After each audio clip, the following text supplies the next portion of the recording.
আসসালামু আলাইকুম রহমতুল্লাহ। বন্ধুরা, আমি আপনাদের সাথে যে বিষয়টা নিয়ে আলাপ আলোচনা করব সেটা হচ্ছে ভালোবাসা বিশেষজ্ঞ। ভালোবাসা বিশেষজ্ঞ পার্ট 1 আমি কিন্তু এক ভিডিওতে দিয়েছি। যারা দেখেননি তারা আমার পেজে যেয়ে দেখে আসতে পারেন। ভালোবাসা বিশেষজ্ঞ এই পুরোপুরি ভিডিওটা যদি আপনি দেখেন তাহলে কিন্তু আপনি ভালোবাসা যে বিষয়টা কি, ভালোবাসাটা যে আসলে কিসের উপরে দাঁড়িয়ে আছে, ভালোবাসা বানান করতে 4টি অক্ষরের প্রয়োজন হয়। এই 4টি অক্ষরের 4টি অক্ষর আছে। সমস্ত অর্থ যদি আপনি বুঝে শুনে ভালোবাসাটা কাউকে বলেন যে হ্যাঁ আমি আপনাকে ভালোবাসি, তবে সেই ভালোবাসাটা 100% গ্যারান্টি আপনি সফল হবেনই হবেন। এখানে কোনো ব্যর্থতার সুযোগ নেই। সুতরাং আমি বলবো আপনারা আমার ফুল ভিডিও দেখার জন্য। আমার আজকে ভালোবাসা বিশেষজ্ঞ পার্ট 2, সুতরাং পার্ট 1 কিন্তু আমি আগেই আপনাদের এখানে আপলোড করেছি। সুতরাং যারা দেখেননি তারা আমার পেজে যে দেখে আসবেন ভালোবাসা জিনিসটা কি। ভালোবাসা বিশেষজ্ঞ এই সম্পর্কে অনেক বড় বড় বিশেষজ্ঞ যারা ছিলেন তারা কিন্তু ভালোবাসা বিশেষজ্ঞ এই বিষয়ে বলে গেছেন। তো সেখান থেকে আমি বলার চেষ্টা করতেছি ভালোবাসা বিষয়ের জন্য 4টি অক্ষরের প্রয়োজন হয় এবং 4টি অক্ষরের 4টি অর্থের প্রয়োজন হয়।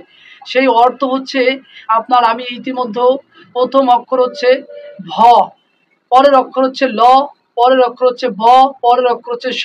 সুতরাং আমি প্রথম খণ্ডতে এই প্রথম অক্ষর নিয়ে আলাপ আলোচনা করেছি, সেটা হচ্ছে ভ।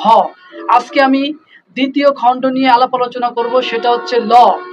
সুতরাং ভতে হচ্ছে ভাবনা।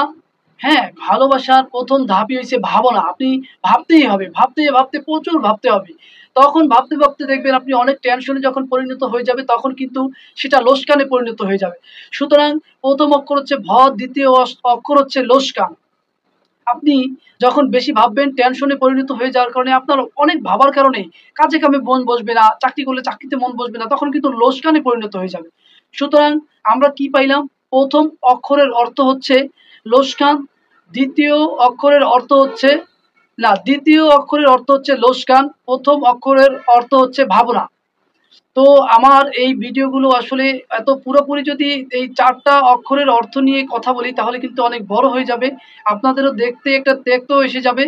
হ্যাঁ, তো সুতরাং ছোট করে আমি এটা শর্ট করে দিচ্ছি যাতে আমারও সুবিধা হয়, আপনাদেরও সুবিধা হয়। কারণ একসাথে এতগুলো কথা বললে বুঝে নাও আসতে পারে। তবে আমি সামনের যে ভিডিওগুলো আমি চেষ্টা করব আরও সুন্দরভাবে মানে বোঝানোর জন্য, যাতে আপনারা ক্লিয়ারভাবে বুঝতে পারেন। তবে সামনের যে দুটো পার্ট থাকবে সেই পার্টগুলো কিন্তু আমি পুরোপুরি যখন এই অক্ষরগুলো একসাথে বলা হবে, যেমন তৃতীয় চতুর্থ খণ্ডে আপনি যখন এই ঘটনাগুলো সুন্দরভাবে একসাথে একটার সাথে একটা মিলে যখন পরিপূর্ণতা পাবে তখন কিন্তু আপনার এই জিনিসটা পুরো ক্লিয়ার হয়ে আপনি ক্লিয়ারভাবে বুঝতে পারবেন। সুতরাং আপনাদেরকে অনুরোধ করব আমার আরও দুটো পার্ট যে আসবে সেগুলো আপনারা পুরোপুরি দেখার জন্য। তাহলে হবে কি, এই জিনিসগুলো থেকে আপনি ক্লিয়ারভাবে বুঝতে পারবেন যে একটা ভালোবাসা আমি যে মুখ থেকে একজনকে বলি, হ্যাঁ, সে আমি যে কোনো কিছুর উপরে দেখাইতে পারি, যে কোনো বস্তুর প্রতি একটা ভালোবাসা আসতে পারে। হ্যাঁ, শুধু মানুষের প্রতি ভালোবাসা এরকমটা নয়।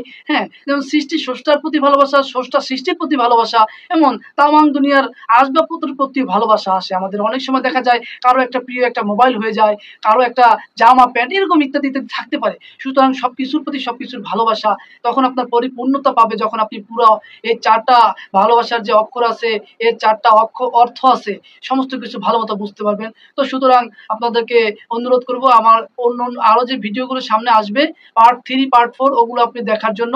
তো সবাই ভালো থাকবেন বন্ধুরা, সুস্থ থাকবেন। আল্লাহ হাফেজ।